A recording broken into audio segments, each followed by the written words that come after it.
ప్రతి దినము ఎడారిలో సెలయేర్లు శ్రద్ధతో వింటున్న మీ అందరికీ నా హృదయపూర్వకమైన శుభములు వందనములు తెలియజేయచ్చు. ఎడారిలో సెలయేర్లు అనుదిన ధ్యాన భాగమును చదువుతున్నాను. దయచేసి శ్రద్ధగా వినండి. ఆగస్టు నెల 31వ తారీఖు కొరకై ఏర్పాటు చేయబడిన ఎడారిలో సెలయేర్లు అనుదిన ధ్యాన భాగమును చదువుచున్నాను. వాక్య భాగము, చూడక నమ్మిన వారు ధన్యులు.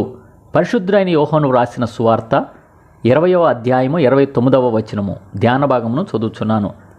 కళ్ళకు కనిపించేవి మనల్ని ఎంత బలంగా ఆకర్షిస్తూ ఉంటాయి. అందుకే కనిపించని విషయాలపై మనస్సు లగ్నం చేయమని దేవుడు పదే పదే హెచ్చరిస్తున్నాడు. పేతురికి సముద్రం మీద నడవాలని ఉంటే నడవాలి, ఈత కొట్టాలని అనిపిస్తే ఈత కొట్టాలి. రెండు పనులు చేయడం కుదరదు. పక్షి ఎగరదలుచుకుంటే చెట్లు కంచెలు అడ్డు లేకుండా చూసుకోవాలి.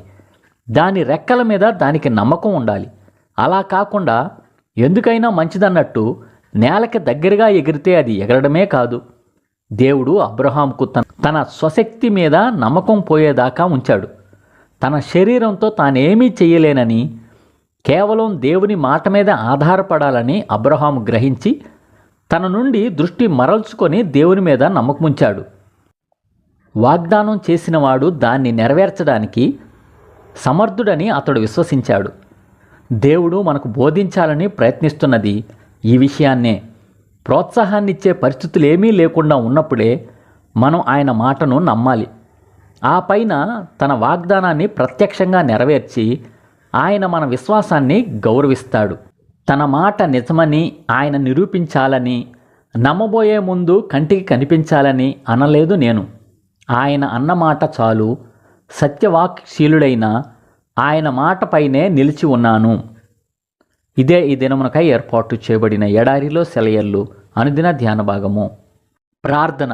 పరిశుద్ధుడా, ప్రేమగలిగిన తండ్రి, యేసుక్రీస్తు ప్రభువా, రాజులకు రాజా, ప్రభులకు ప్రభువా, మాకిచ్చిన మరి ఒక మంచి వర్తమానం బట్టి వందనములు స్తోత్రములయ్యా. చూడక నమ్మిన వారు ధన్యులని చెప్పి సెలవిస్తున్నాం ప్రభువా.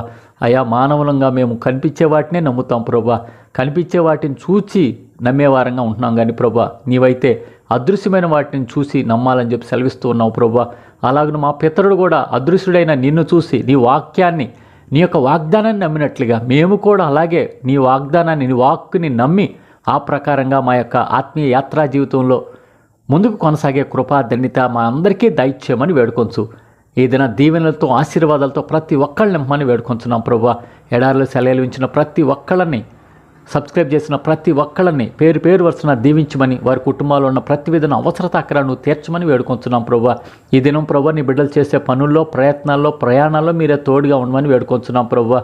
అలాగిన తండ్రి దేవా, వివాహం కాని వారి గురించి ప్రార్థన చేస్తున్నాం ప్రభువా. వారికి మంచి భాగస్వామిని దయచేయండి అయ్యా. వివాహమై బిడ్డలేని వారికి బిడ్డలను దయచేయండి అయ్యా. అనాథల గురించి ప్రార్థన చేస్తున్నాం, దిక్కులేని వారి గురించి ప్రార్థన చేస్తున్నాం ప్రభు. వారికి నీవే తోడుగా ఉండమని వేడుకొంటున్నాం ప్రభు. వృద్ధుల్ని బట్టి ప్రార్థన చేస్తున్నాం ప్రభు. వృద్ధాప్యం శాపంగా భావించక ప్రభు, వృద్ధాప్యంలో నీ వైపు చూస్తూ మొవ్వవేసే కృపా ధన్యత దయచేయమని వేడుకొంచు. నీ రాకడ కోసం వాళ్ళు సిద్ధపడుతూ ఉండటానికి కృపా ధన్యత దయచేయమని వేడుకొంచు. మా కొరకు తిరిగి త్వరలో రానయ్యున్న యేసు పరిశుద్ధ నామంలో ప్రార్థిస్తున్నాము తండ్రి, ఆమేన్. మన తండ్రి అయిన దేవుని యొక్క ప్రేమ, ప్రభు అయిన యేసుక్రీస్తు వారి కృప, పరిశుద్ధాత్మ యొక్క అన్యోన్య సహవాసం సదా మీ అందరికీ తోడై ఉండును గాక. Amen. Praise the lord. Shalom.